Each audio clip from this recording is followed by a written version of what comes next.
The coldest place on Earth was once a forest. You may already know that story. But there is another transformation, far more recent and far stranger, because human beings were there to witness it. The largest, driest, most lethal desert on the planet was once green. This is not a distant geological abstraction from hundreds of millions of years ago. This happened so recently that people lived through it. They hunted in it. They painted what they saw on the walls of caves. And those paintings, of swimmers, of hippos, of cattle grazing beside open water, still exist today, surrounded on every side by nothing but sand. This is the story of the Green Sahara. Picture the Sahara as you know it now.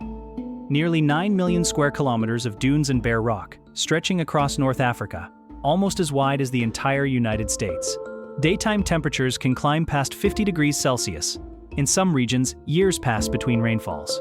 It is one of the most hostile environments on the surface of the Earth. Now erase it. Around 11,000 years ago, if you had stood in the heart of what is now the Sahara, you would not have seen sand to the horizon. You would have seen grass, rolling savanna, dotted with trees, alive with animals. Rivers cut across the landscape, and in the lowlands, water gathered into lakes so vast they would be almost unrecognizable to us today. The greatest of them was Lake Mega Chad. At its peak, this single lake swelled to more than 10 times the size of the Lake Chad we know now, stretching roughly 1,000 kilometers across, briefly becoming the largest lake on the entire planet. It was so enormous that it changed the weather around its own shores. How is this possible? How does the world's deadliest desert become a land of lakes? The answer lies not on Earth, but in the sky, in the slow wobble of our planet itself. As the Earth spins, its axis traces a vast circle over roughly 20,000 years, a motion scientists call precession. Around 11,000 years ago, that wobble brought the northern hemisphere closer to the sun during summer. The tropics received about 7% more solar energy than they do today. That extra heat supercharged the African monsoon. Rains that today fall only across Central Africa were dragged far to the north, deep into the Sahara.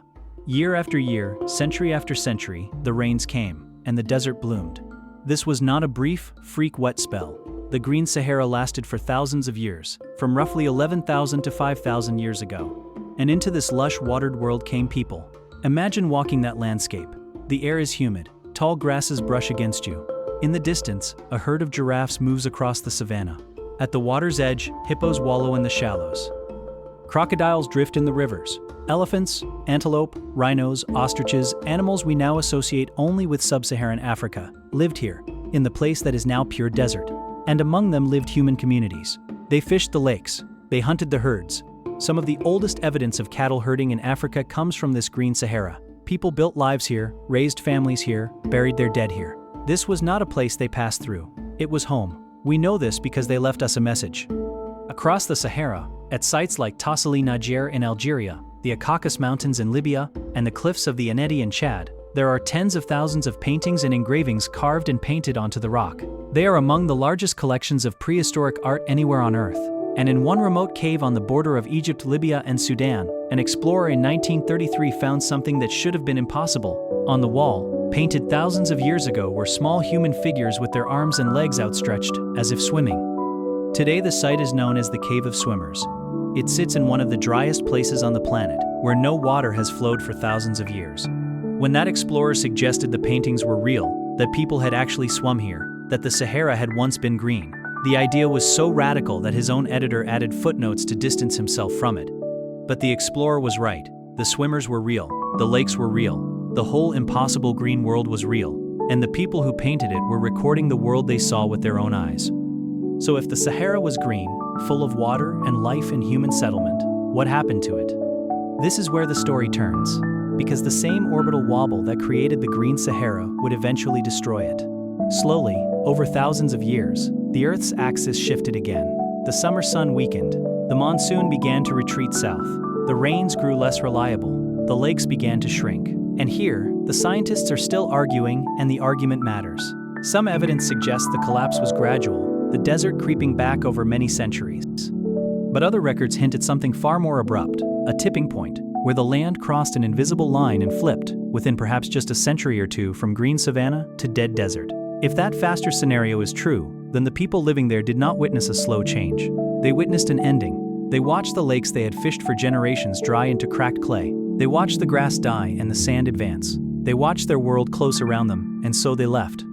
As the Green Sahara died, its people migrated. Many moved toward the one place where water still reliably flowed, eastward, toward a great river in the desert, the Nile. Some researchers believe this exodus, driven by the dying Sahara, helped concentrate populations along the Nile Valley, setting the stage for one of the greatest civilizations in human history, ancient Egypt. The desert that swallowed one world may have helped give birth to another. The Green Sahara was not a one-time accident. Geologists have found that the Sahara has turned green and died again hundreds of times, in a slow rhythm stretching back millions of years. Every 20,000 years or so, the wobble returns, the rains come back, and the desert blooms once more. The Sahara we see today is not the desert's permanent state. It is just one phase in an ancient, endless cycle, which means that one day, in the far future, the wobble will come around again. The monsoon will push north, and the lakes may return. But for now, the Green Sahara survives only in the rock, in the swimmers, frozen mid-stroke on a cave wall in a land where no water remains, in the hippos and giraffes painted by people who watch their world slowly turn to dust. It is one of the most powerful reminders our planet has ever left us. That the ground beneath our feet is not fixed, that deserts were once oceans of grass, and that even the harshest places on Earth carry the memory of a greener world, if you know where to look.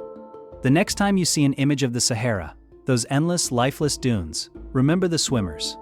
Remember that beneath that sand lies the bed of a vanished lake, and the footprints of people who once called the desert home.